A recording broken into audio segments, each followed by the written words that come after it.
for the lecturers.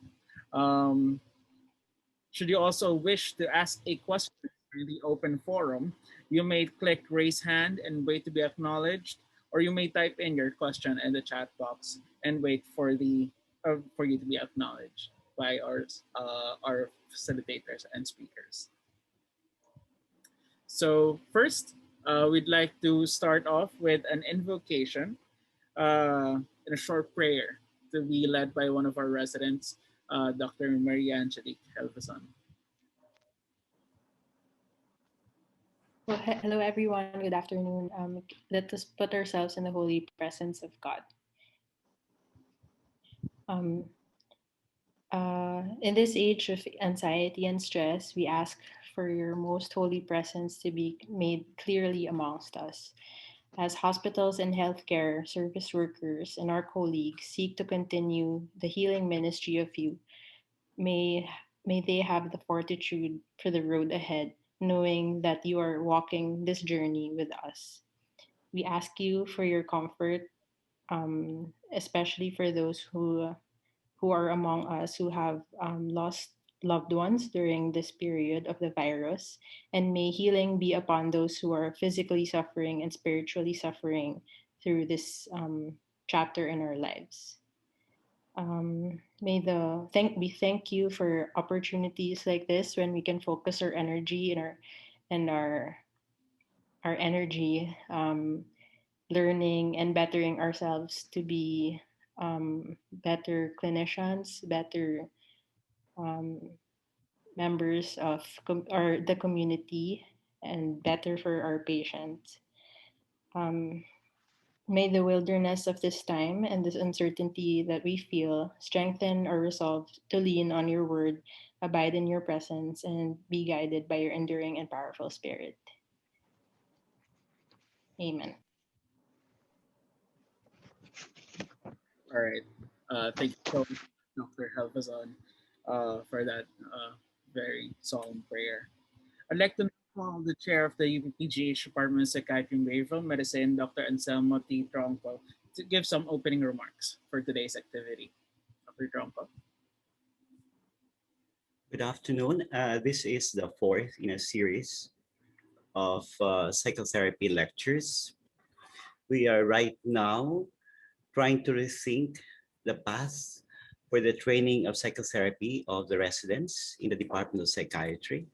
So it was for more than a century ago, Europe provided the very good soil for thoughts that questioned the thinking about healing in psychiatry. And obviously, it's now still going on. It's providing other ways of looking at it. I have been attending a series of lectures in anthroposophic medicine.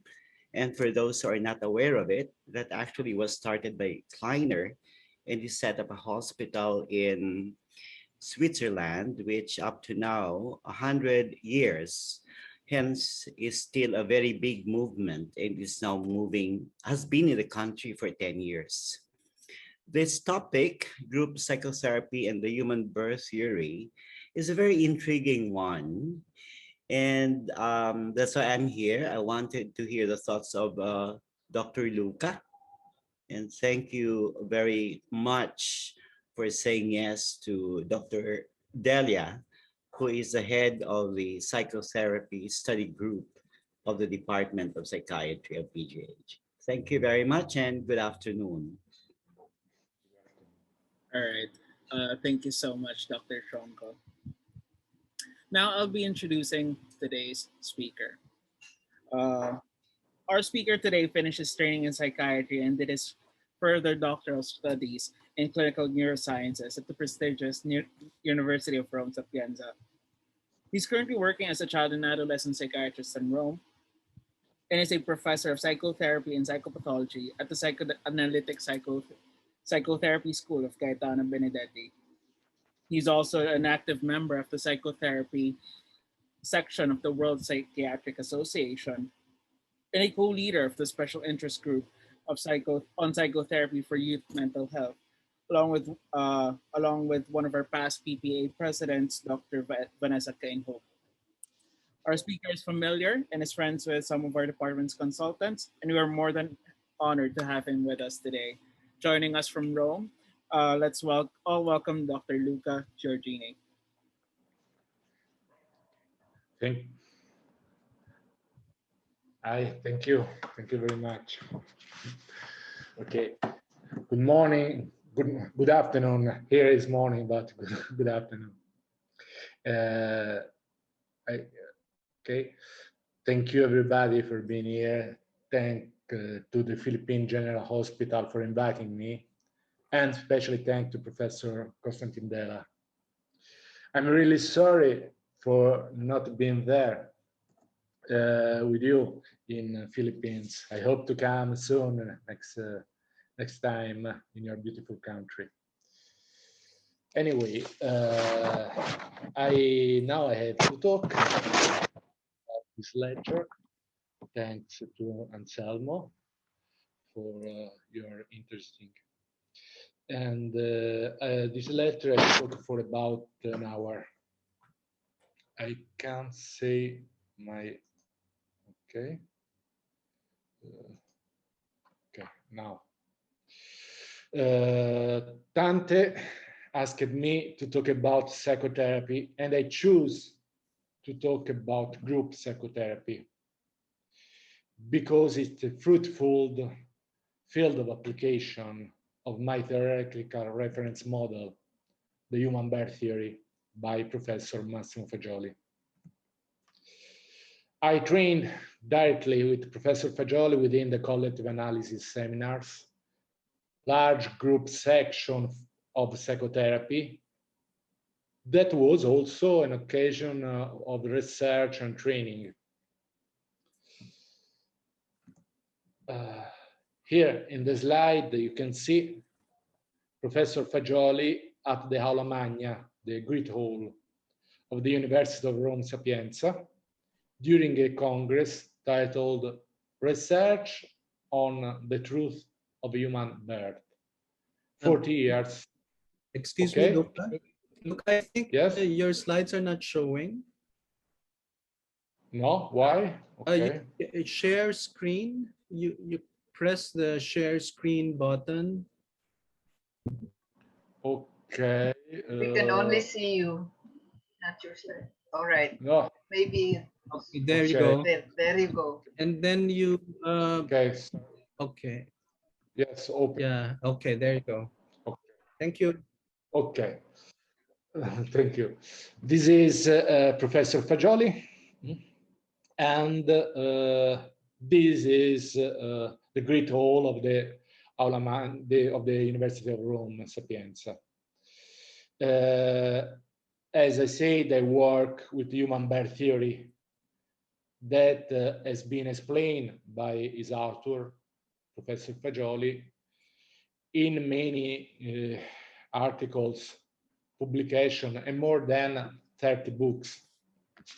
The first one, That Instinct and Knowledge, is also available in English. This is. Then talking about my job as a group psychotherapist, I start to work specifically with groups about 15 years ago.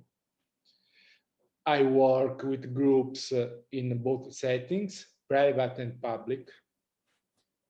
Since the beginning of July, as I said, I left Rome, where I first start to work, to move to Ferrara in the north of Italy, and where it was offered to me to work with adolescents and in a child and adolescent neuropsychiatric unit. I have always had a specific interest in working with adolescents, who often show extraordinary capability to react and change themselves. Working with them, it became even clearer to me the importance of offering, in addition to a correct diagnosis, also treatment. Maybe it was seem obvious to you. If you want, I will be glad to hear something about it in your country and in your personal experience. Anyway, I assure you that here in Italy, often the main activity of a neuropsychiatric service is to make diagnosis, produce certificates for the school, etc. Often, this is the way to face the chronic lack of personnel and the numerous requests. I often hear there is no time to do anything else. But one is clear, the not treated teenager's crisis can lead to a sick adult. The untreated disease tends to become chronic, so we will have adult psychiatric service with users mostly afflicted by chronic diseases and that will often require long or permanent treatments.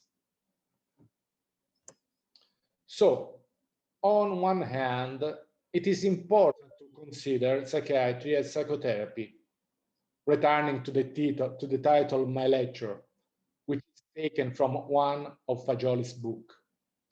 Because psychotherapy acts on the causes of the problems and aims to solve the disease. On the other hand, the importance of group psychotherapy is increasingly emerging. Indeed, before an increasing and widespread demand for psychotherapy, many people can be treated and more effectively.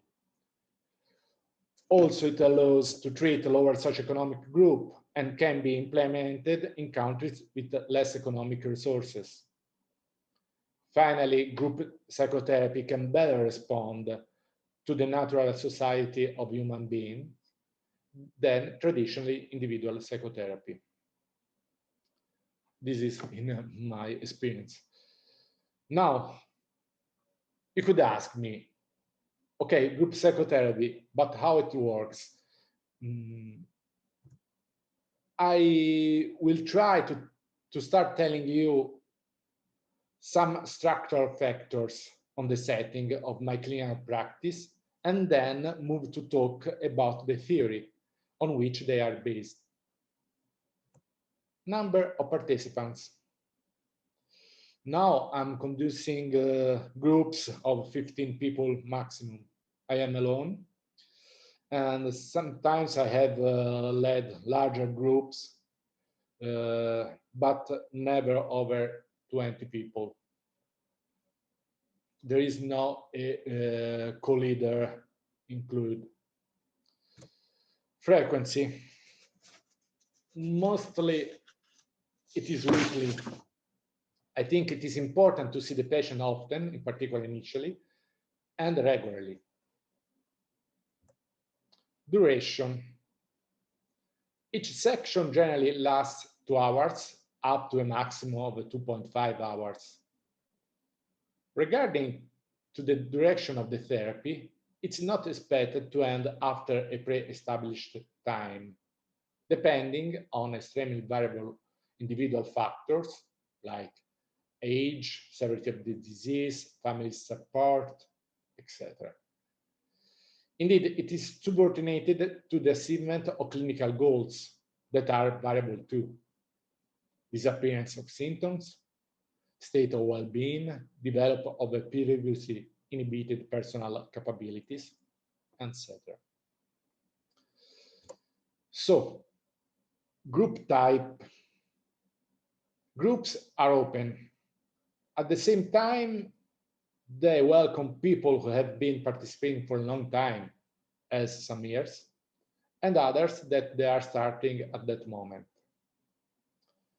The new participant can start attending the group at any time of the year, even if we try, but it's the same in an individual psychotherapy, to postpone the inserting of a new participant after summer holidays or winter holidays, to avoid overstimulating the subject with a new and destabilizing stimuli, and then not being there to reply to his or her reactions. It is important to underline that a specific group psychotherapy has its specific image, that it's linked to its history, and we have to consider this specificity because it is an essential object of the transference. This often happens almost immediately to a new member as well. Okay, kind of pathologies include: I work with heterogeneous groups. Patients are different in age, gender, diagnosis, and severity. In fact, the decision to put a new member into the groups does not depend on their clinical severity, but much more on the fact that they are capable or not of undergoing group psychotherapy, which mostly depends on their capability to keep having a conscious and not conscious, trustworthy therapeutic relationship. So now we can start talking about the theory. In our approach, the psychotherapy is based on three essential features: setting, transference, and interpretation, which, however, are very different meaning from classic psychoanalysis. Let's start with some definition, and I will explain them better further on. Setting, it is meant the well-defined spatial and time boundaries of the psychotherapy session, which have to be stable and constant. Transference refers to a complete conscious as well as non-conscious therapeutic relationship. For us, it takes on a new meaning. It assumes that the current reality of the therapeutic relationship should be in focus. If there is a transference on the therapist of experiences and affection gone through in the past, this, before all, means that the present relationship with the therapist could have been annulled. In fact, it is seen as the repetition of previous experiences, and this means that these new experiences had not been unconsciously imaged up to the point of creating an internal image of those ones. So the therapist will not have to possibly accept being seen, for example, as the father, but will have to interpret the annulment of the present reality of the therapist. The third one, interpretation, is truth verbalizing, making the content that is latent in the patient communication evident, being either dreams or facts or conscious thoughts, up to revealing what the patient is effectively thinking at a non-conscious level. At the same time, it means frustrating and opposing what in the communication does not correspond to the truth, because it results from the distortion of the reality triggered by the annulment pulsion, which, as we will see, is the pathogenic mechanism of mental illness. Setting, transference, and interpretation are the essential pillars of the psychotherapy based on human birth theory, which is coherent with the human birth theory central general principles, which are: there is a physiology of human thinking that emerges at birth as a central reaction to light. This initial neural reaction has the psychic form of the so-called disappearance fantasy. This original condition of health can be lost, potentially leading to another mental illness, if during the development, children are exposed to violent and disappointing relationships. Healing through psychotherapy means recreating the original healthy state in which all of us enter the world. So, I will now discuss in detail each of these principles. Human birth theory asserts the existence of a physiology of human thinking that emerges at birth as a reaction of the cerebral matter to light. Concretely, while the fetus that is immersed in the amniotic fluid is in a fundamentally stable homeostatic balance, the baby just coming into the world is suddenly overexposed to a multitude of stimuli: cold, noise, and especially light.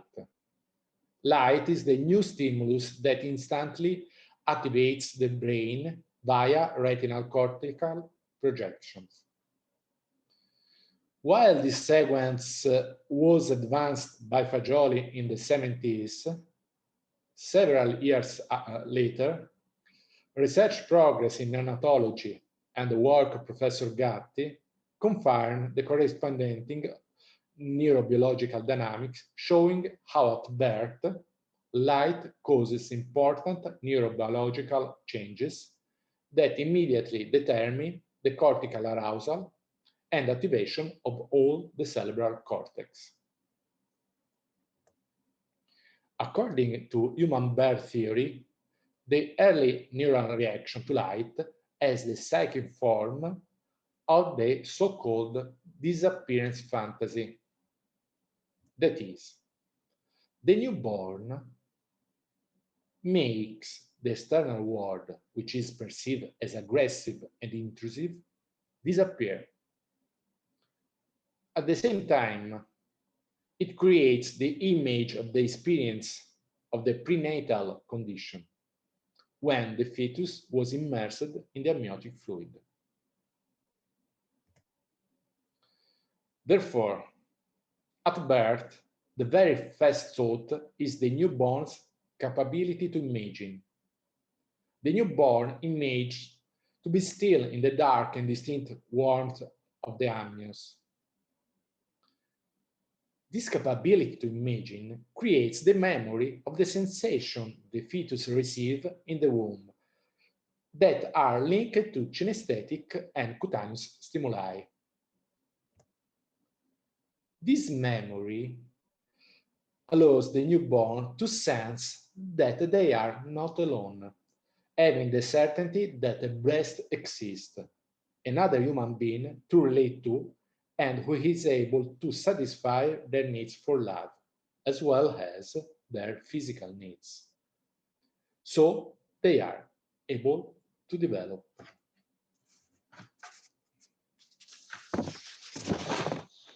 Therefore, human birth theory recognizes as early as birth the child's capability to think through undefined images. This allows the child to relate and know about the external reality with their own subjectivity.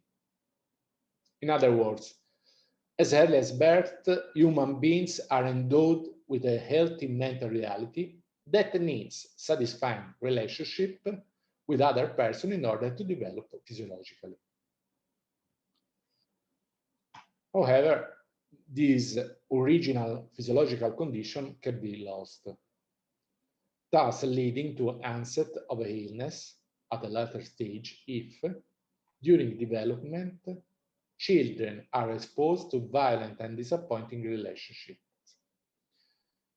Even when their physical needs are satisfied, eating, drinking, wants, etc., their natural desire for love and interest from their caregivers may not be fulfilled. Thus, children may react with the annulment pulsion. The annulment pulsion is a non-conscious dynamic where the other human being and the relevant relationship are made to disappear, become non-existent in their mind. as if they had never existed. The child will no longer feel the anxiety or anger deriving from disappointment, and at the same time will partially lose their effectivity. For psychotherapy to actually heal an illness, it must recreate the original healthy state in which all of us enter the world. This can be done by proposing to the patient a valid and non-disappointing relationship where the understanding of non-conscious and preverbal thinking and of the image of dreams is sought. The patient will thus be able to comprehend that their being ill is a symptom of disease rather than an existential condition inherent to human nature. A disease linked to the loss of a previously healthy mental state. Therefore, the psychotherapist will have to highlight every time how the analogous pulsion changes the patient's ability to relate to others. In other words, psychotherapy will not passively accept that the patient relates to them as if they were a different person, the father, the mother, etc., but will interpret the annulment of the therapist's reality. The patient will be able to increasingly achieve their own relationship with the other's reality. But this not only on the basis of consciousness and behavior, but also on deep affections, sensitivity, and emotions. Thus, the fundamental element of a psychotherapy is the patient-physician relationship and its quality. The relationship takes place within well-defined spatial time boundaries of psychotherapy session, being stable and constant, that we call setting. Fagioli's first book, That Instinct Knowledge, actually begins with the observation of how, during the summer holidays, the patient can react to analyst's physical absence with the annulment pulsion, thus making the analyst and the session unconsciously disappear. In the specificity of group psychotherapy setting, the presence of more than one person in the group frustrates the omnipotence of the single one, who will not be able to annul the section that is being held, even if some patients are missing. Overall, it becomes more difficult for patients to put a control mechanism into effect, that is, to impede the progress of the therapy. The whole work becomes more complex. For example, each patient will choose where to sit and thus in the room, and thus the right distance from the therapist. Then, regarding to the second word, transference, within group psychotherapy setting, at first we have to consider this. Patients will have to deal with the communication from others, which issues and dynamics that also concern them may emerge, but which they may have avoided at an unconscious level. The group provides a more varied numbers of ideas. Each patient will have to develop a relationship with the more complex reality of the therapist because they will have also to deal with the therapist's interaction with and reaction to communication coming from the others. Okay, regarding to the third word, interpretation. Therapist verbal communication is mainly, but not only, centered on the interpretation of dreams. Patients usually perceive that dreams can also be of interest of the others, as well as being a thought through images and not a concrete event. They have a general character and also have several layers of meaning, like, for example, a painting. Through interpretation, the therapist reveals pathological dynamics. To do this, the therapist does not use preconceived knowledge. It's hard, but it's true. But their own fantasy, facing themselves in an affective relationship with the patient. Thus, the therapist shows that the rapport with the non-conscious thinking is possible. Often the first effect of a psychotherapy is actually the reappearance of dreams they didn't remember before. Within the group, each patient is stimulated to realize that what is therapeutic is often not so much speaking as is learning how to listen. The interpretation that is given to a single patient is used by the whole group, and every patient may partially or entirely recognize themselves in it. We can also say the group is definitely not the sum of single individuals. Instead, it has its own identity. In that, rather than flattening, each individual identity is enhanced in one's personal way of relating to the therapist and the group.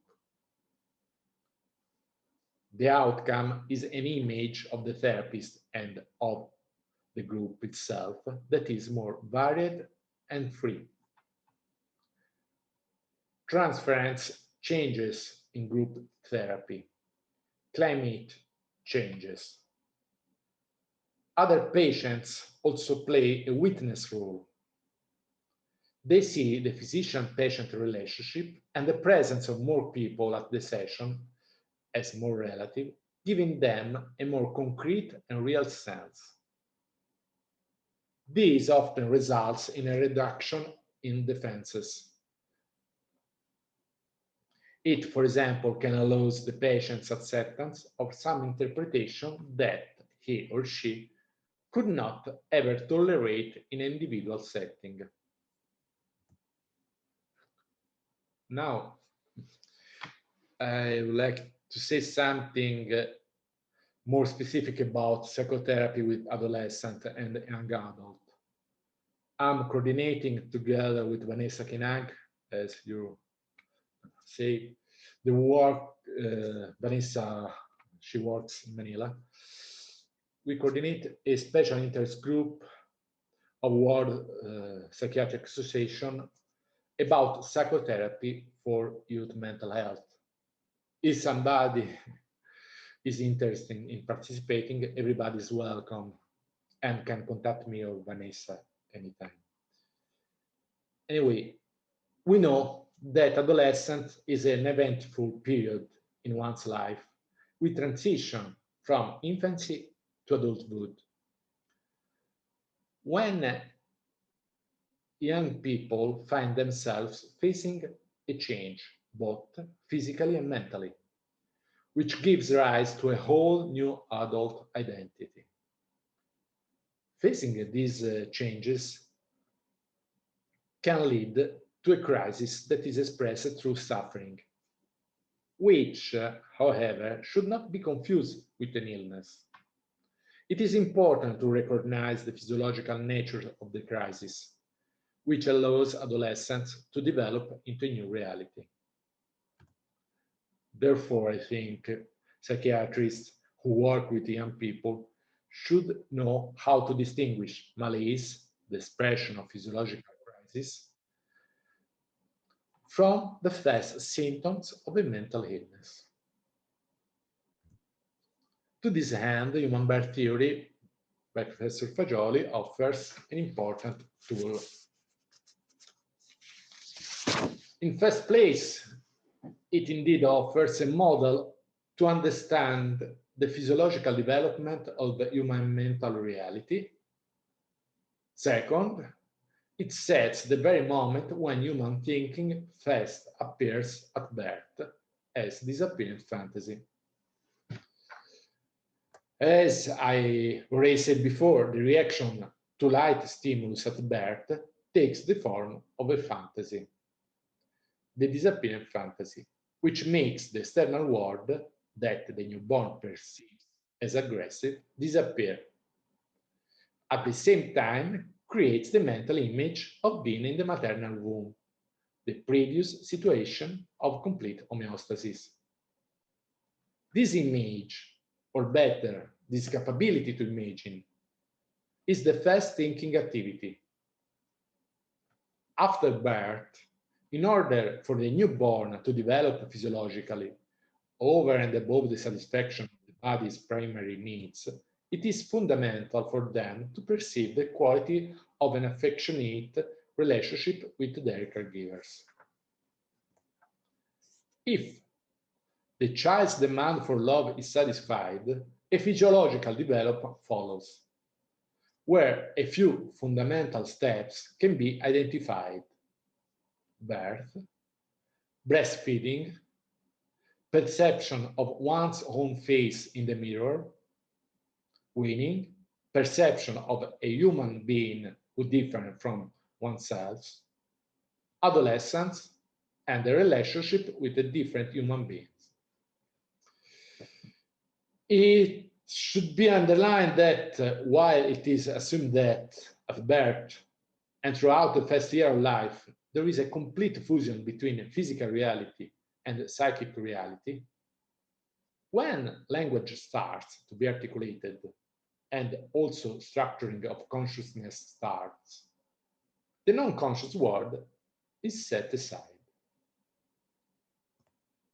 At puberty, due to physiological changes, this psychic reality of the first year of life reemerges. And as during the first year of life, merges with physical reality that now is changing. Sexuality appears, and the non-conscious world, the mental reality of the first months of life, is brought into play within affectionate relationship with other human beings. In fact, indeed, men and women are the same in that they are human beings. However, at the same time, they are profoundly different. This same but different oxymoron cannot be solved in pure rational terms. For instance, in order to be able to relate with this irreducibility, a preverbal, irrational relationship is needed, as it was the case in the first year of one's own life. Indeed, the other human being represented this preverbal reality of the first year of life, which was left behind, and becomes an unknown and irreducibly different reality to relate physically and mentally. As we mentioned earlier, at birth, once the newborn's identity is realized by separation from the mother, hope, certainty that a break exists emerges. Meaning, hope, certainty that another human being exists who can satisfy the newborn's requirement for love, apart from physical needs. During adolescence, the dimension can be found in the search for another human being who will represent the unknown dimension of the first year of life. If this person disappoints the desire, then the adolescent may become ill, which may also occur if the parents show indifference toward or anger against the adolescent's new identity. In fact, indeed, it is during adolescence that mental disorders usually develop. However, young people who show the first symptoms are those, I want to underline, are those who reach adolescence unprepared, with an inner image that has already been compromised. Due to this fragility, it is essential not to add any disappointing experiences. In fact, many times adults do not know how to react to or deal with young people's difficulties and tend to judge them, claiming they are indolent, bad-mannered, etc. And finally, experiencing a crisis in themselves before their children's changes. Breakups, betrayal by a friend, etc. are experienced as further disappointments which add to those the child has already experienced during their first year of life.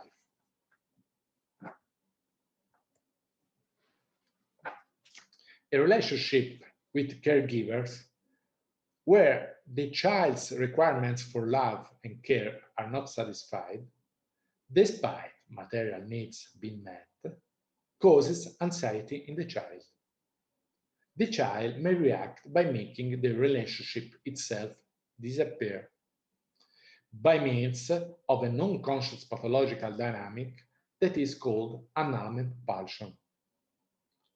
This makes the disappointing relationship disappear in the child's mind, thus making it non-existent as if it had never existed.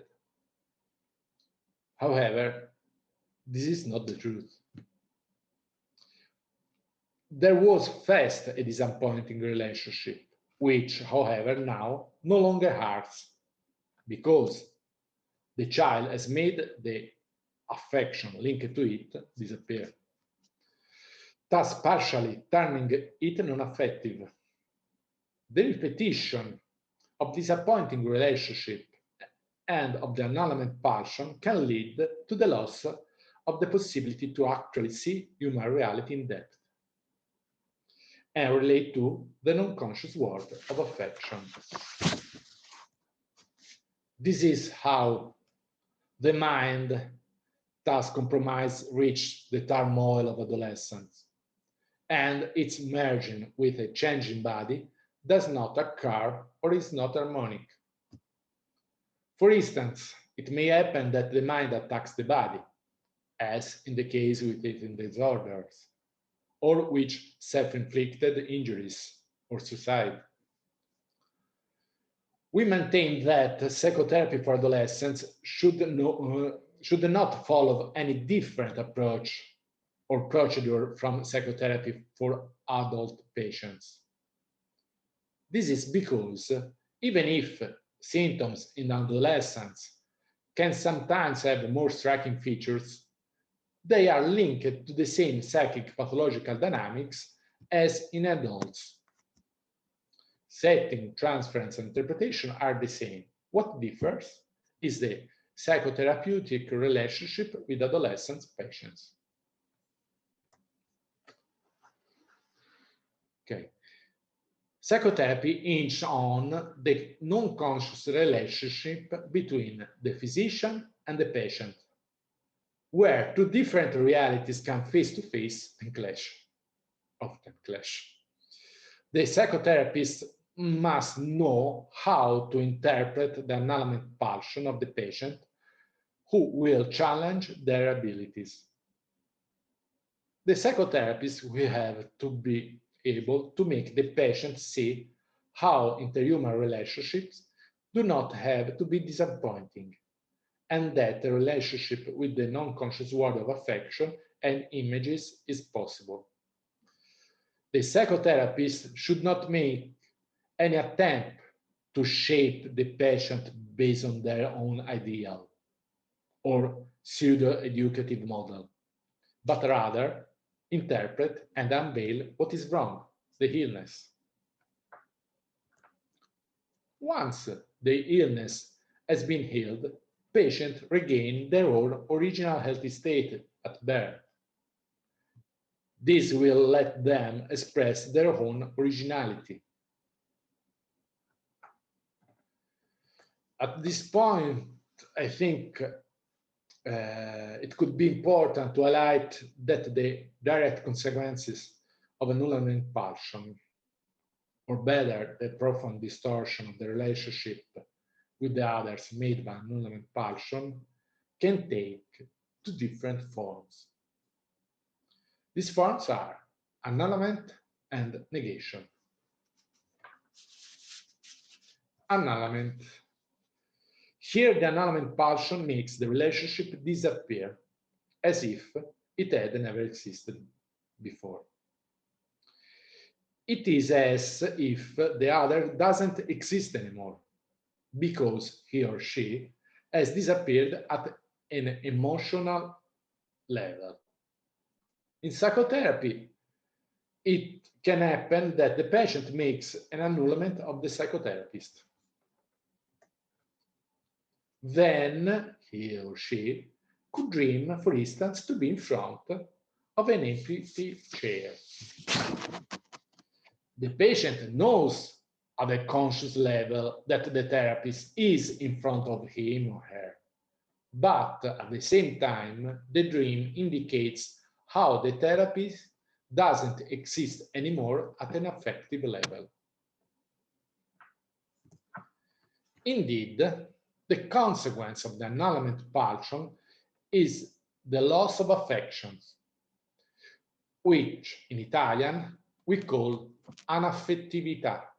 I'm sorry, there is a word that expresses really the sense of anaffettività in English. Anaffettività, anyway, is a lack of affection. I would like to underline that we must distinguish it from indifference. Indifference is when I'm not interested in something. That is, I don't care about horse racing, astrology, skiing.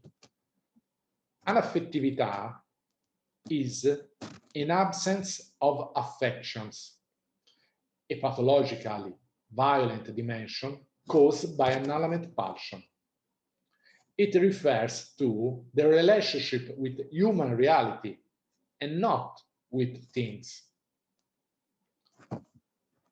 However, it must be distinguished from sadism, that refers to a destruction of material things. Instead, in anaffettività, nothing is destroyed. The mental reality is made inexistent. Negation. Negation is a non-conscious dynamic that deforms negatively and in a worse way the object's qualities, particularly the psychic ones. Consequently, for example, a person can be represented in a dream as being less clever or stupid, less emotional and colder, less intuitive and active, or just slow and passive, less generous and honest, and so on. In a dream, negation in a dream distorts and destroys the other's qualities. It expresses a violence that is not a physical destruction. It is directed against the relationship. Negation is not a lie. A lie is a conscious dimension where I say something that I know to be false. Negation instead regards a non-conscious deformation of reality, detectable through, but not only, dream interpretation. For example, a patient could dream of me as a small person. In this case, the alteration of physical reality in the dreams would express a way to represent a lack on the emotional side. The representation has not been told means, for example, in that case, not being clever, short in thoughts, or affective, short in emotions. Negation and annulment are non-conscious dynamic that could be structured as relationship dynamics. If repeated and pervasive, they could determine mental illness. Clearly, with the progress of the therapy, qualitative different images can emerge in dreams. The psychotherapy could be represented, for example, as an hairdresser. Hair grows on their head as ideas do. The patient could express in this way the thought that there is a person who cut their unwanted hair. That means the old ideas, to allow the new ones to grow. Dreaming of a dog could represent the fact that the patient recognizes some qualities in their therapist. As a dog, the therapist waits for the patient to come every week, as we know. And he or she is faithful and is always there when the patient needs them. Indeed, a therapist's representation as a cat could express the idea that he has a degree of independence, as cats well know, independence and freedom, maybe, that lack to the patient. Moreover, the psychotherapeutic process could be represented as making bread. To make bread, you have to choose different ingredients, mix them, leave the dough to rise for some time, then bake it in the head of the oven. At the end, the final result, the bread, is something completely different to the ingredients we begin with, and no longer recognizable with the end product. The same happens in psychotherapy. The idea of a cure that aims at healing the illness involves a process of transformation in the individual who becomes a different person to what they were at the beginning. Clearly, this requires the time and interest of the therapist, the head of the oven that makes the bread rise. Okay, so finally, summing up. Mental illness is understood as a result of non-conscious dynamics that can be studied. Consequently, mental illness is treatable through a psychotherapeutic relationship that aims to modify the non-conscious dynamics. Indeed, we believe that dealing with non-conscious reality and dreams is part of our job. Dreams are a way of thinking, a thinking in images. The dream is not a reproduction of conscious reality. The dream is not a conscious remembering, because the image is transformed by the imagination and mental reality of the dreamer. The psychiatrist's task is to distinguish true dreams from the false one. That means he or she has to interpret annulment and negation. Dream interpretation gives us the knowledge about our non-conscious world and frustrates the pathological reactions, that is, the false interpretation of reality. So dream interpretation can recreate that original healthy state of when we were born. In fact, passion in presence of vitality can be directed no longer towards others, but towards our own pathological dimension, making them disappear. So in conclusion, the objective of psychotherapy is therefore to heal with the illness, to recreate the physiological condition of the mind which we enter in the world with. Thank you very much.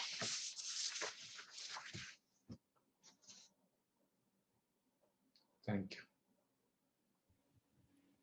All right. Thank you so much, Dr. Giorgini, for that very wonderful and riveting lecture on group psychotherapy. Now, I'd like to invite Dr. Geoffrey Sebastian E. Kering to moderate today's open forum. Let me just...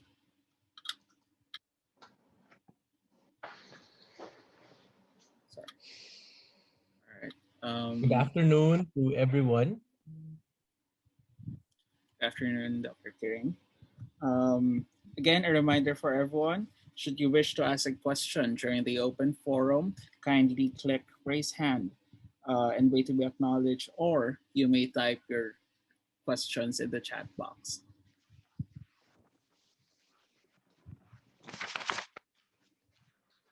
Dr. Kering. Hello, Dr. Luca. It's good to have you here, and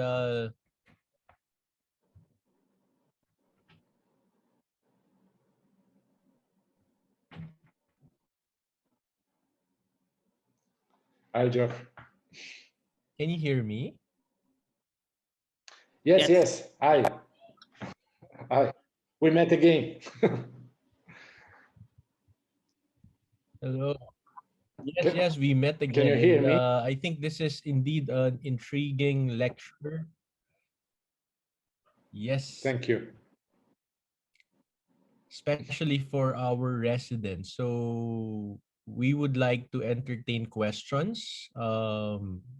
We'd like to receive them through the chat box. You can send it directly to me or to send it to everyone. And Dr. Luca here will hopefully you'll be able to indulge us and answer our questions.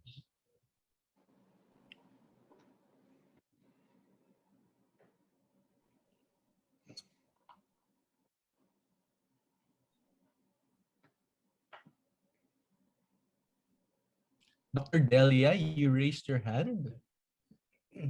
Yeah, thank you. Thank you, Dr. Giorgini. Thank you, Luca, for stimulating our neurons into this. It's new for us, the human birth theory by Dr. Fagioli. You said that the assumption of the theory is that mental illness arises from the concept of annulment pulsion, which you explained as the unconscious effort of the child to disavow or to eliminate or to annul a relationship that is threatening to the child.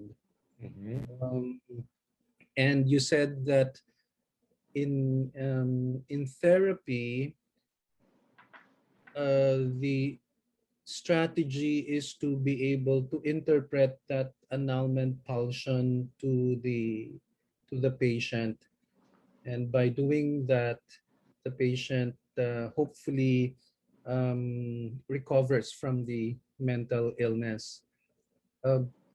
I wonder if you could expound on that further, and also maybe give us examples of how you do your interpretation of the annulment pulsion to your patients? Okay, yes, sure. Okay, I think that maybe we could also, I can also say more about annulment, because maybe it's not clear. If when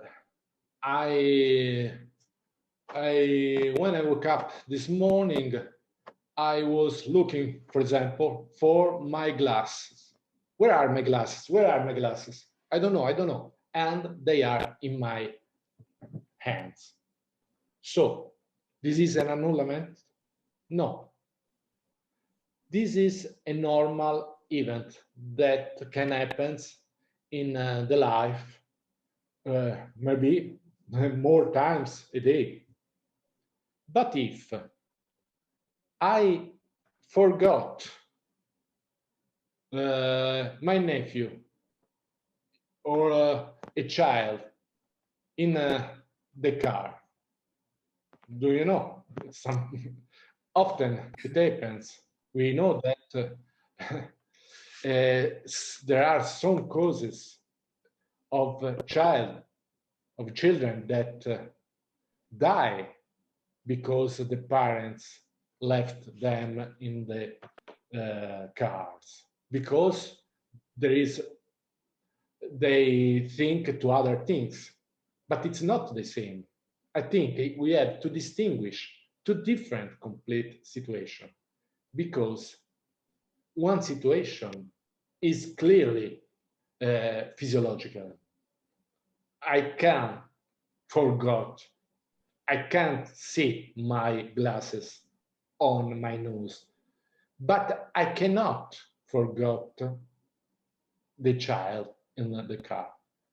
That is a pathological dimension. The dimension that makes this behavior is that the child is as he or she was an object, as my glasses. So I can forget him.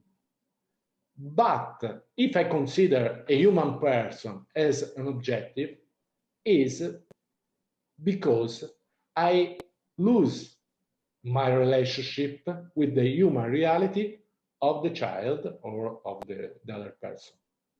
Okay.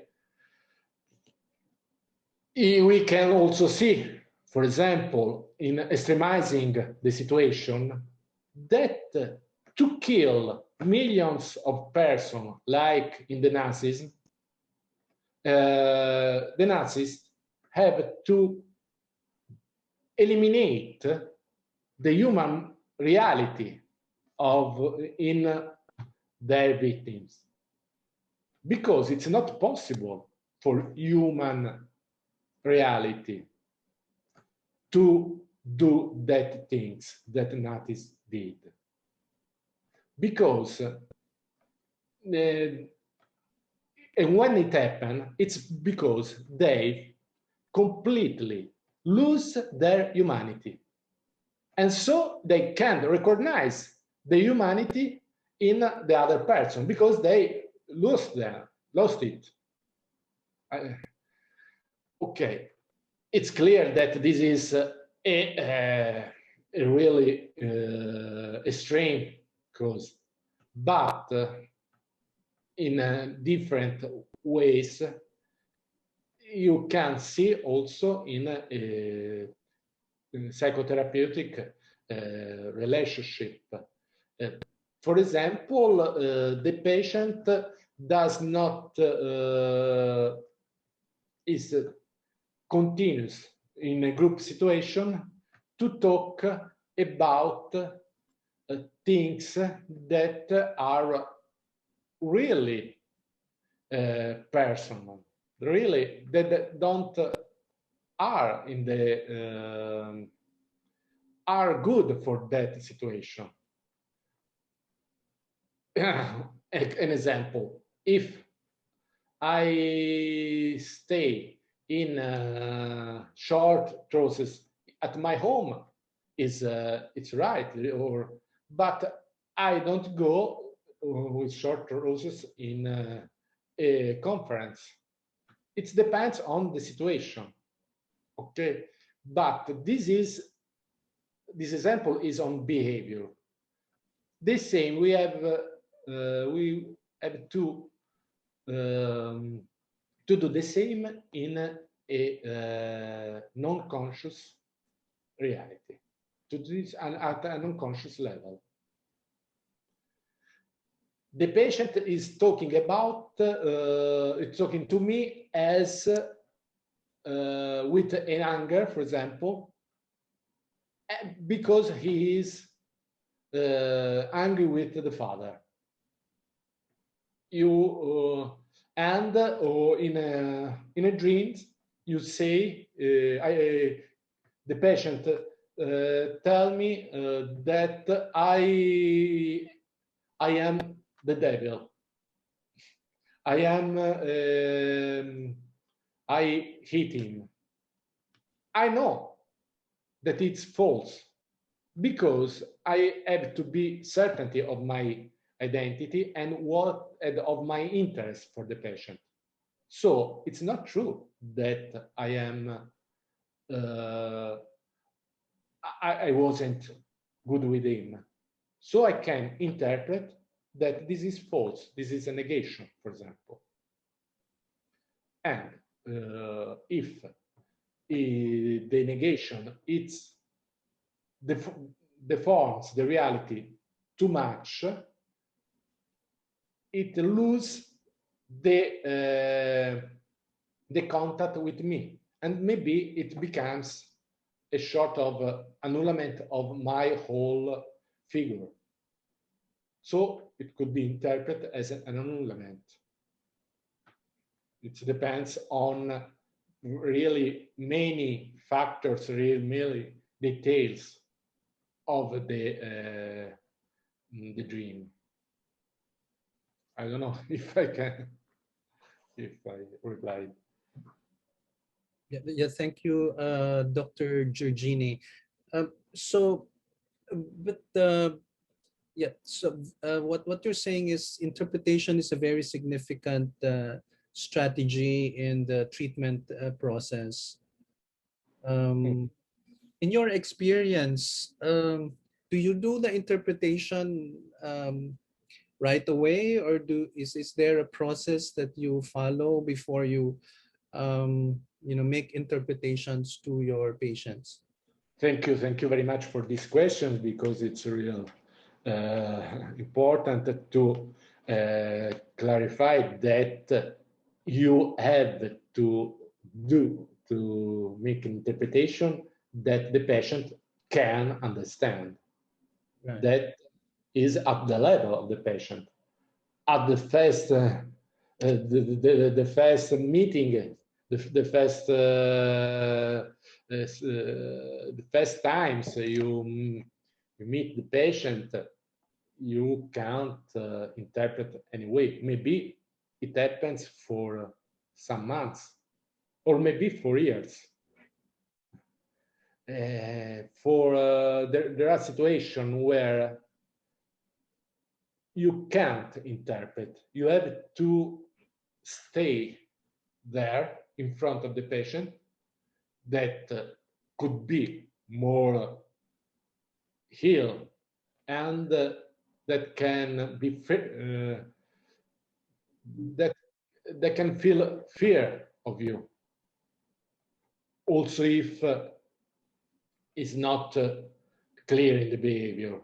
But you have always to know if you can't say that interpretation in that moment. You have to choose the right moment to say something. Maybe not all you have understood, but something the patient can can feel understood, not only at a conscious level, can feel as true also. Or maybe the reaction is a negative reaction. Often the patient say, no, it isn't true, but it is important to understand, it's not easy, clearly, if the patient can understand at emotional level what you are talking about. Okay. Thank you. Thank you. Thank you, Dr. Delia. We have a question from our Professor Emeritus, Dr. Lourdes Ignacio. Ma'am?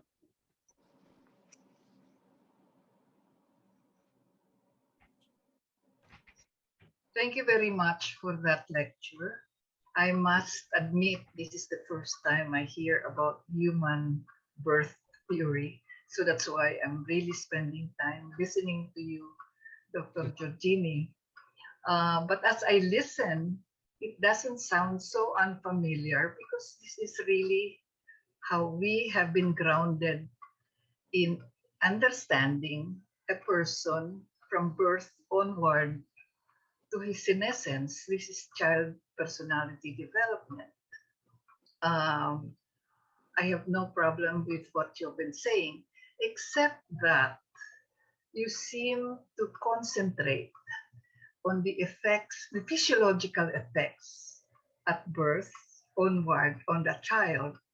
But really, even the original Freudian theories would not really eliminate the fact that as the child grows, he develops that sense of self, term ego.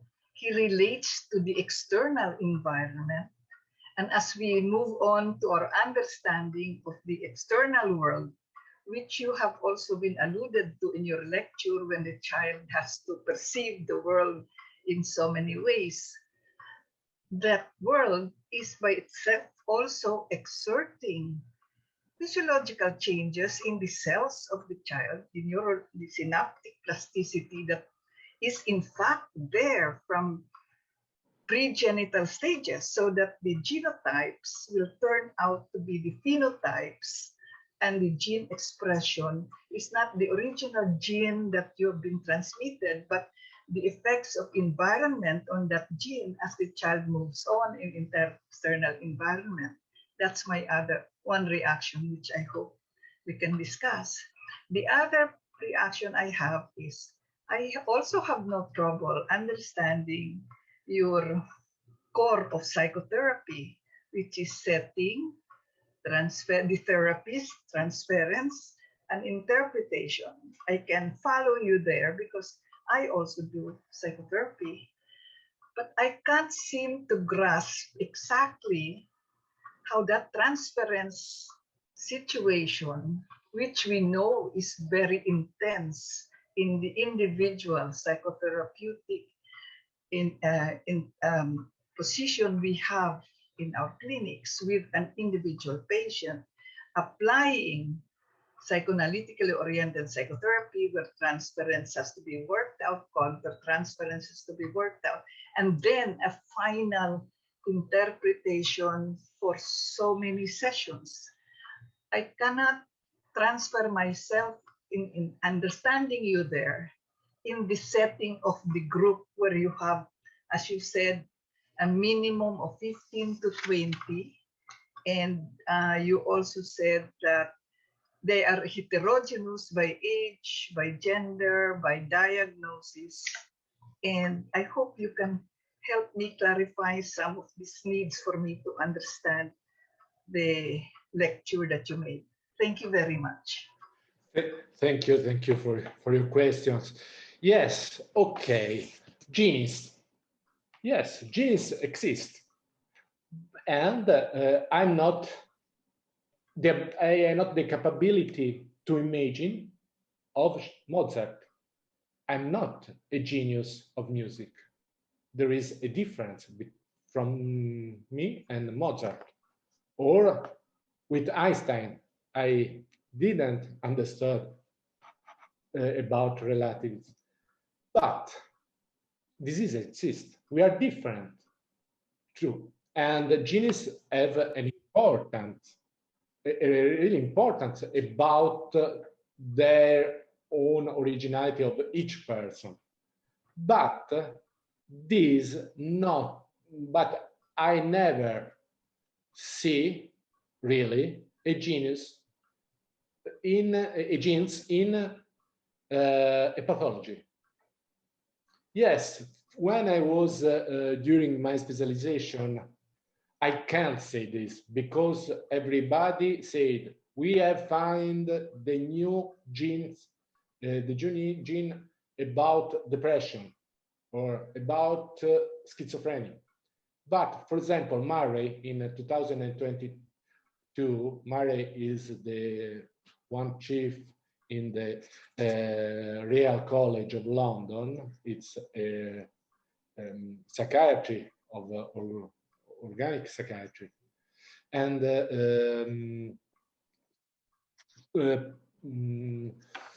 did a paper about the fact that is a myth that, for example, for example, all the diseases are degeneration of the brain, follows the degeneration of the brain. Schizophrenic disease is said that there is no real proof that is linked to a problem in a neurotransmitter. Or we can say that we have to choose how it starts. Because if maybe it's not the causes, the transmitters distortion is not the causes, but is the result. For example, if I hit my head against the wall, at the end, I feel an headache. But it's not the headache that let me hit my head on the wall. And so also during the last 2 years, I read a lot of papers about the fact that also about the genes for depression, that during the 90s, they said it was really important for depression. That isn't true. So I don't know now, but at the moment, I have no proof that there are genes influence in pathology, not in human reality. It's clear that the human reality, human mental reality, there is a big importance of the genes. But in the human birth theory, what is important is what happens after, because I say something in the lecture, but during the last years, a lot of new research followed that lights, for example, determine an immediate change in genes, because the early immediate genes are expressed directly by light, and this causes the arousal of the cerebral cortex. So there is a link between the a proof that light is important to the expression of the genes. Then we have to study, we have to talk, we have to research about. But at the moment, when I'm talking with a patient, with an adolescent, with everybody, normally they talk about a lot of problems during the childhood, during the first experiences. And in other causes, for example, I met some Down syndrome patient. In one case, I met one of them. This is clear that is a problem, a genetic problem. But I also saw that there was also a depression. And I don't think that the depression is made by the Down syndrome. But that person is human, as me. The Down syndrome is not a psychiatric illness, is a genetic illness. Depression could be or could be also in other, also in a patient with a genetic syndrome, but is not the causes of depression. This is my opinion. And I don't know if I replied to you. So. Because of the fact you referred to light as having changed the cortical response, you now really cannot avoid talking about the external environment as a major factor in the development, in the further development of the child. And I was not talking about genes and the psychiatric illnesses because we have no problem with that. But I'm really talking about really helping that child work out the progression he has as a human being, and where you can try to identify that in this child development, which is of course physiologically determined, we have no problem with that because it goes with cerebral maturity, etc., etc.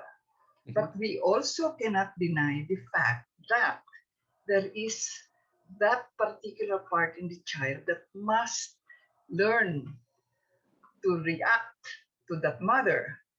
The situation of the nurturance in that breastfeeding situation that gives him a sense of stability and security and love, which is important in his development as a person and his view to the world that may be more positive and therefore not make him a risk to problems, difficulties that we as psychiatrists will be consulted for either in early adolescence or in adulthood or later in adulthood as the life goes on. But as we talk about this, we really cannot just look, my reaction is really we just cannot look because you kept on emphasizing the physiological changes only, because it's already really the physiological, the psychological, the social changes. And in this country, we even are now talking about the spiritual development in the meaning to life, the purpose to life, that we are now even trying to approach development of young people. What is your value? What is your meaning to life? What is your purpose? Which is a way by which we will try to look at it in a more complete way, that the brain functions, it can functions because it has stability in the physical sense, in the organ systems, etc., the immune systems, but it has stability too and nurturance and peace in his later development for his emotions, reactions, his harmony with others, his sense of belonging in the social sense, and within himself, he needs to have some meaning. And nowadays, I find that working with young people who are so affected with the pandemic and so really pushed to the accepting that truly life is uncertain, but I am isolated and I have to depend on myself because my school is not even providing me that environment to express my creativity, my restlessness, my hormones in my adolescence.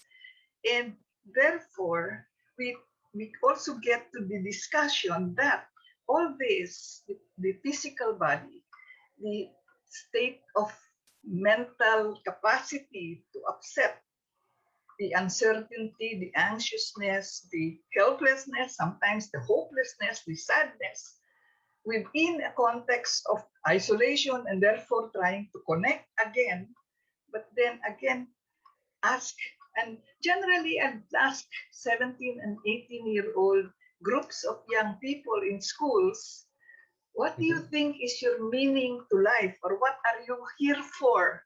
And that settles them. And some of them are truly suicidal. I mean, they are really helpless. And that's why this is my other reaction. I'm very much into beyond, but I do understand, and I study biological psychiatry too, physiology. But at the end, I also still try to find some answers from you on how some of this can really be worked out in a group therapy session, because you're talking about the setting. Yes, okay, confidentiality, we're easy with each other, let's talk to each other, let's trust each other, and nothing outside this room can be talked about. But the point for transference, and somewhere along the way, I heard something about erasing the therapist and that couch is so erasing the therapist there. I could not catch up. I could not understand, because I thought perhaps it's the therapist that will in fact keep the group together, when in fact all these very difficult feelings of the group sharing and coming up with problems in childhood, the transference issues, will need some degree of interpretation. But I've always understood that interpretation is very personal. It can't be within a group setting. Again, you may really want to clarify that with me. That's why I'm very interested in what you are saying. Thank you very much. I'm sorry I talked a lot. No, thank you very much. It's really interesting to talk with you. I think that it's true. It's really true. Did you say? But I think that everybody is different. I do groups with persons that are that have a socioeconomic class, an upper class, and or patient from the lower class. They are really different. One have a problem because he's rich, for example, and the other is because he's not rich. Problems are different. Maybe one have to find immediately a job to live. The other one can study. Okay, but and this is a reality. This is the importance in one's life. But the development of an illness depends on the same dynamics. The dynamics is that in front of delusions from their caregivers, it's not important that it could be the father or the biological father or the mother, but their caregivers, or the delusion in love. So people also with a different context, who live in really different contexts, I think, have the same way to become ill. For example, we know that a lot of rich persons that have no problems, material problems, abuse of drugs. As people that coming from a lower socioeconomic class. So why? I think that we have to search the causes of this in their personal experiences. And also, if you drive a Ferrari and I drive a Skoda, a small car, I think that with the interpretation, we can arrive to the nucleus of the problems.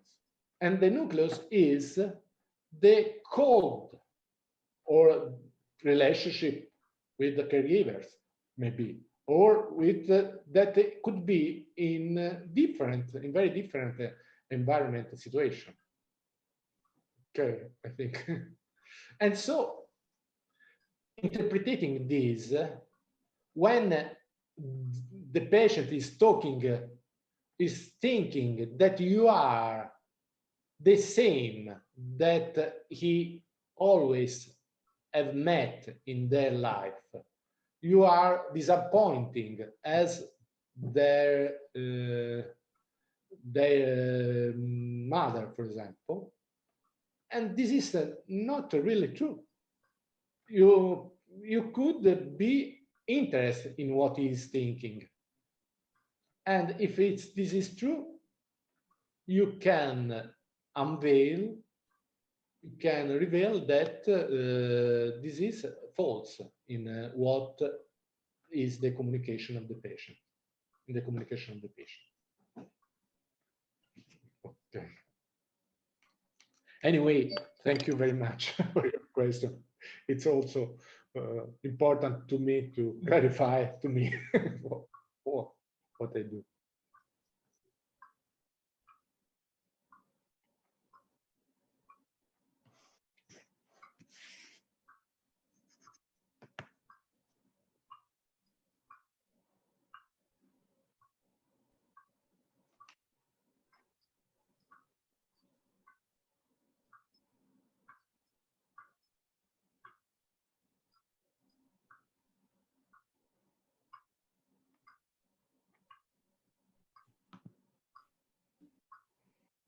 I think Dr. Keering's connection has lagged, so may I take over at this point? Yes, Dr. Tronco raised his hand kindly. Yeah, please have the floor. Thank you. My difficulty, I think, is that mainly my understanding of negation, interpretation, has been from the viewpoint of individual psychotherapy.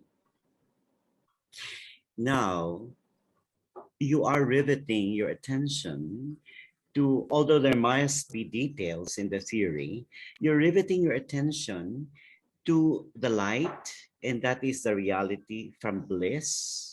And the light activates the cortex to be activated. And then you're putting it in the context of a difficult negative experience in the first few months of life, probably 1 year. Okay. Now, I do not disagree with that. I think Jung has its own language of interpretation of dreams, or even other theories would put in terms of the narrative every 7 years in anthroposophic medicine, highlighting the importance that there are epochs in one's life that are actually recurrent or importance in anthroposophic medicine every 7 years, no? Now, but I want to rivet on what happens in group therapy. One, as in dyadic psychotherapy, do I infer that you don't go and rivet to that particular connection between annulment pulsion, but rather in CBT, since you emphasized the relational nature, even of that group therapy, you actually allow the members of the group to tell their own narratives. And then when the narratives became clearer, only then will you shift to sharing dreams, because that is the crux of the birth theory. The way CBT would say that, okay, we're looking at cognition, but we need to use the general context of engaging in a therapeutic relationship even before we put the discussion or the tasks to trying to determine the automatic thoughts. That is what I understand with CBT. So is that the way it also happens in breath theory in group therapy? Yes, if you are asking if in birth therapy, the environment, what happened out is important during the session, because I think that I didn't talk about this point, that it's clear, as I said before, thanks to the question of Professor Ignazio, the importance of the environment, the importance of what happens out of the group. But when you are in that room, you have to share that situation from the rest of the world. It's as to recreate in your mind a situation where that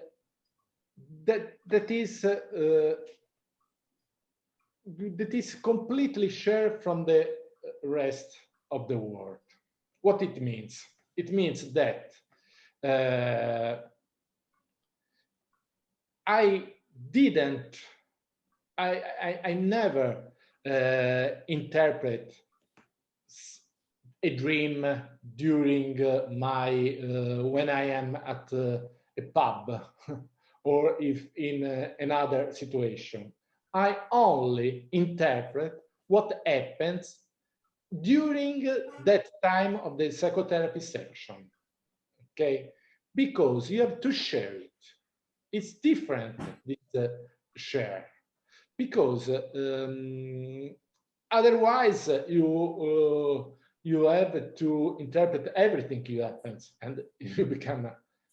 It isn't possible. It is. It is not a right relationship with the reality, because there is something that is completely different in that situation. There is a patient or more patients that are coming into that room asking something. You have to understand what they are asking, because we are talking about that the patient is coming because he feels bad or he feels something that is wrong, and he wants or she wants to change it. But not only. Maybe it could happen that at a non-conscious level, he can want to stay in that situation. Okay, so this is clearly at an unconscious level. At a conscious level, he or she wants to cure the illness. But you have to understand what that patient is saying in that moment. Okay, and for doing this, it's clear that maybe when the patient tell you a dream, you can interpret a different level, a different lawyers. You maybe is talking about the girlfriend that is not good with him. Okay, and this could be possible, this could be true or false. You can't say, you can't know it. So you have to arrive at that level where you are sure of the interpretation, and that level is when you find in the dreams something that in that communication regards you. Maybe in that image there is something that is talking also of you, and you now you can say, okay, it's true or it's false. You can say if the mother was good or wasn't good. But it's clear that I'm not the mother. It's clear that I'm not talking to him as a father. You have to find, and it's clear that it's not easy. It's every time a real. It's sometimes real hard, but you have to find the what in the communication you can reveal. Sometimes you can't understand everything, or maybe nothing, and so I have to say I can't understand it. We have to dream again. You have to dream again, or I can't say nothing, because the importance, and to be honest, you when you understand, you say I understood this. When you are not, you can say nothing, or you say I can't understand it. Okay. Yeah, I guess the language of individual psychotherapy, from what we're coming from, is the verbalization is words by itself. It becomes a window through which we bring out to consciousness the non-conscious forces that becomes a repetitive way of negotiating the world. I guess my difficulty is, and this is just 1 hour lecture, is a language through which dream interpretations becomes a key, which is different really from the way we have been doing depth therapy. It probably sounds to me like Jungian therapy, but I will be open to it. But I guess I'm struggling because my discipline has been words is a window through which we will discover the unconscious motivations and leads to illness because of the repetitive nature of looking for solutions. And yet the solutions remains to be the same because it's driven by the non-conscious forces of the mind. So I guess that's why I could not yet really sort of connect to it, but I'm open to it. Yeah. Thank you. Thank you. Any other questions from the group? Maybe from the residents even?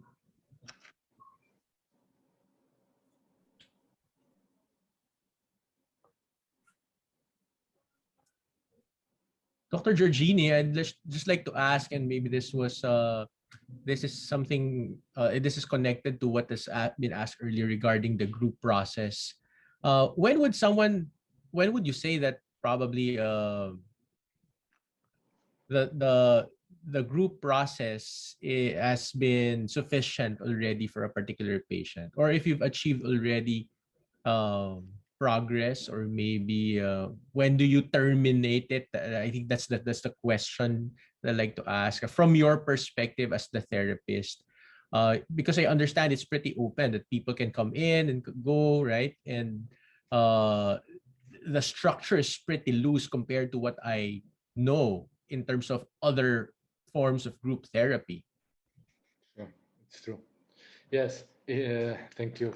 It's really different because okay, the goals are different because a person, but it's always so also in individual therapy, I think, because in a person could want to make the symptoms disappear, and then want to stay without anxiety or without panic attack, and this is a level. Maybe it's not the hand, in my opinion, of his or her therapy. But why not? If he is not interested in something else. Something else, what is? Could be, for example, to face the relationship with other human beings, for example, with their parents or their boyfriend or girlfriend, or but maybe to develop a way to face to stay with others in different way. But it's not, we are all different, and we don't have the same requirement, because we have to distinguish that everybody has the same needs. Everybody have to eat something. We can't live as an anorexic patient who like to do without eating. Everybody have to eat, but it's and this is needs. This is and these are all for everybody, also to drink. But it's not true that everybody had to become a doctor, or everybody has to become something else. There are an individual variety that can lead us to think that there is a freedom when there is not the illness. Without the illness, there is the freedom, because there is an identity. But if there is the illness, there is not the freedom. I'm not free to go out from the windows and not from the door. If a patient wants to throw itself out from the window, I try in all ways to stop him. But if he wants to stop the therapy, or he thinks that the therapy is ended, there is a freedom. So I think that we can't pre-establish which is the end of the psychotherapy. We can think that in theory, the end is when the person, the illness is completely healed. But maybe some people want to stay in therapy much more. And that could be not a negation, because, for example, they are interested in research. Maybe you can, in research in interhuman relationship. So, it's a big problem. It's an important issue. I think that we could do another congress about these questions, because when the therapy ends, I don't know. It depends, I think. Depends on the patient when the illness is healed. Okay. I can see you, but Yeah. if you are here. Yes, I'm sorry. I have to turn my video off from time to time. But Dr. Giorgini, can you say therefore that one session can be a standalone session? I mean, there's no progression in the sessions. If that's the case. If the patient have no progression during the therapy, you are talking about, or not? I can't understand. I'm talking about the group process because you put together patients in one group, and people can just come in at certain, at different points in time. And so I was just wondering if how you constructed the session, so it doesn't have to be, there has not it's not necessary to have some kind of progression from session 1 to session 2, session 3, and so forth, right? Because you can just come in anytime, and or I mean, I can decide also, I just attend one session or maybe just 3 sessions, and then I'll opt out of the sessions because I have the freedom to do that, as I understood from what you said earlier. Is that correct? Yes, it's correct that there is the freedom to say to come or not to come during a section. If you have to do an important examination, maybe it's right that, or I think it's right that you do your exam and not came in therapy. And I think that coming in therapy, if it's a damage for you, it's not right. Therapy have to give you something more, not something less. So the thing is that the end, when I started 15 years ago with my group, it was completely different. It was made with completely different patients. Some of them are dropout. Some of them are healed. When? In different times. Sometimes you need a few years, or some, because we are talking healing, not the behavior.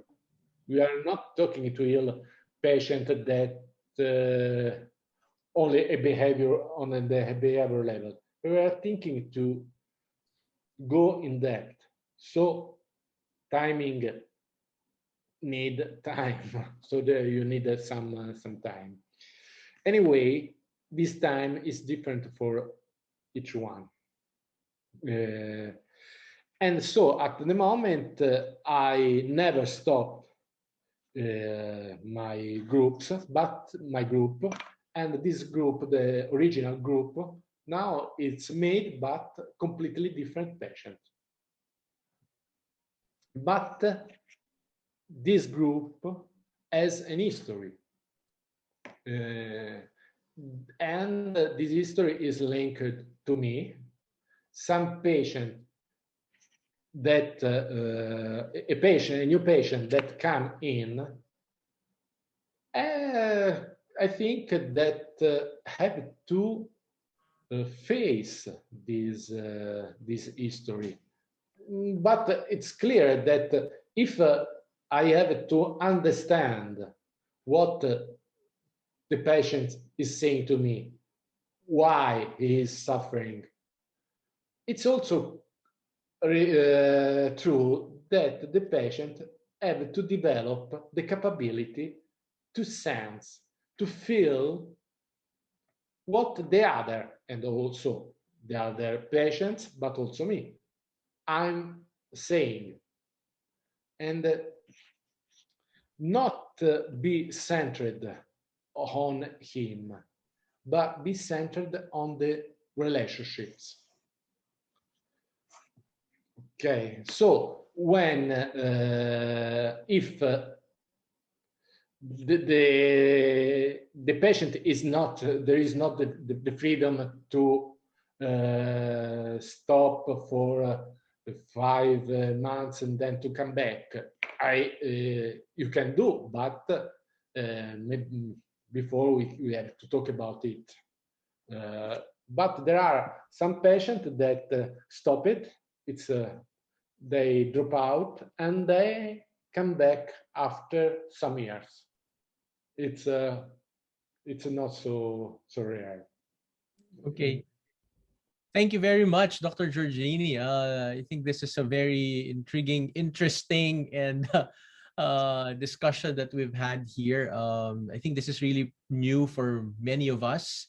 And thank you for introducing to us your work and the work of Dr. Fagioli. And we're looking forward to exploring more of this. No? So I think we will end the Q&A here. Again, thank you very much from the bottom of our hearts here, and buongiorno.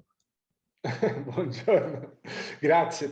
Thank you very much. Thank you to all for your questions, for inviting me, and thank you. All right. Thank you. That was a very riveting discussion, what we just had. Thank you to our consultants for that dynamic discussion with Dr. Giorgini. Now, we'd like to award our certificate of appreciation to Dr. Giorgini. It reads, the UPPGH Department of Psychiatry and Behavioral Medicine presents this certificate of appreciation to Dr. Luca Giorgini in recognition of his contributions in the development of knowledge and skills in psychotherapy of the members of the UPPGH Department of Psychiatry and Behavioral Medicine after delivering his lecture, Psychiatry as Psychotherapy, Group Psychotherapy According to the Human Birth Theory, today via Zoom video conferencing platform. Signed by Dr. Anselmo T. Tronco, Chair of the Department, and Dr. Constantine D. Delia, the head of the Psychotherapy Special Interest Group of the department. Again, thank you so much, Dr. Giorgini. Thank you. Thank you.